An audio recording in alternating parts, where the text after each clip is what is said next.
5 August বাংলাদেশের ইতিহাসে এক চূড়ান্ত বিজয়ের দিন।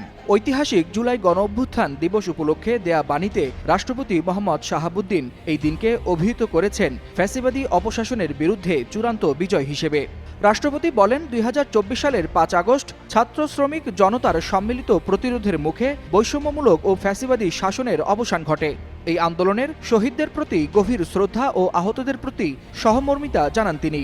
বাণীতে রাষ্ট্রপতি উল্লেখ করেন, গুম, খুন, ভোটাধিকার হরণসহ দীর্ঘদিনের দুঃশাসনের বিরুদ্ধে তরুণ প্রজন্মের ক্ষোভেই জন্ম দিয়েছিল জুলাই বিপ্লবের।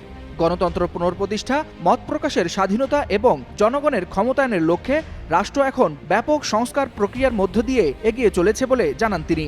রাষ্ট্রপতি আশা প্রকাশ করেন, জুলাই গণঅভ্যুত্থানে চেতনা বাস্তবায়নের মধ্য দিয়েই গড়ে উঠবে ন্যায়ভিত্তিক ও গণতান্ত্রিক নতুন।